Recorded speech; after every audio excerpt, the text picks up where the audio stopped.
En las Américas, llegaron muchos esclavos bacongos bajo el gobierno del Manicongo debido a varias razones. Una de ellas fue la rápida conversión al cristianismo del Manicongo de esa época, quien fue bautizado como Alfonso solo 9 años después de la llegada de Diego Cao a esa región. Alfonso I, como se le llamó después, estableció relaciones con los portugueses y les proporcionó esclavos para Brasil. Sin embargo, cuando la demanda de mano de obra en Brasil aumentó y se volvió difícil de satisfacer sin recurrir a la guerra, el Manicongo y sus sucesores se resistieron a seguir suministrando esclavos. Hubo conflictos y guerras entre los portugueses y los bacongos. A pesar de la resistencia, el reino del Manicongo sufrió las consecuencias de la expansión colonial y las luchas internas, y para finales del siglo XVIII, su dominio se redujo considerablemente. Los esclavos bacongos también llegaron a Cuba y otras islas del Caribe, transportados en barcos de empresas europeas involucradas en el comercio de esclavos. Durante la ocupación británica de La Habana, en 1762 a 1763, hubo ventas masivas de esclavos, incluyendo aquellos que habían sido traficados ilegalmente. En diferentes periodos, se identificaron esclavos de origen Congo y Angola en el mercado habanero. Hacia finales del siglo XVI, la población negra en Cuba ya era mayoritaria, y muchos de ellos eran descendientes de africanos traídos como esclavos. El comercio de esclavos continuó durante el siglo XVII, con numerosos barcos transportando esclavos desde Angola hacia Cuba. Las pérdidas de vidas durante estos viajes eran altas, y la presencia africana y sus descendientes contribuyeron significativamente a la sociedad y cultura cubana. Llegaron a diferentes lugares de Cuba cientos de esclavos Congo, Angola y Cabinda y fueron enviados a trabajar en plantaciones de caña de azúcar, café y tabaco en toda la isla. Fue un grupo de ellos quienes crearon los primeros 9 Nkisi en honor a los 9 reinos sagrados del Manicongo. A partir de estos primeros Nkisi, se desarrollaron muchos otros que, junto con esas prendas originales, se convirtieron en la base de las reglas de Palomonte en Cuba.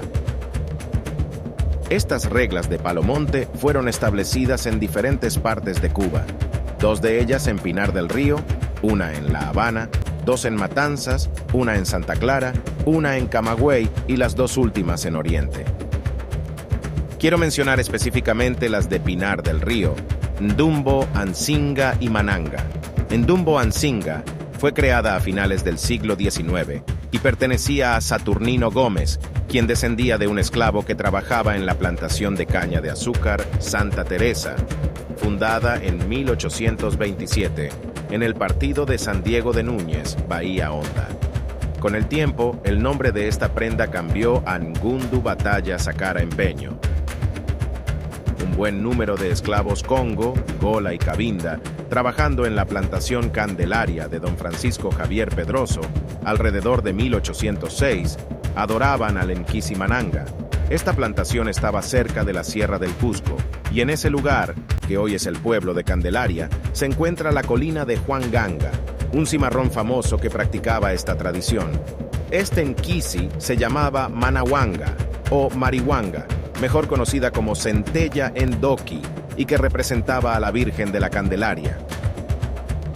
En La Habana, en torno a 1812, los bacongos confeccionaron el Nkisi Mboma Ndongo en el antiguo caserío de Guanabo, en Guanabacoa.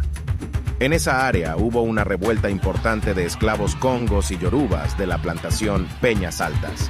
Sin embargo, la mayoría de ellos fueron asesinados por el mayoral Antonio Orihuela.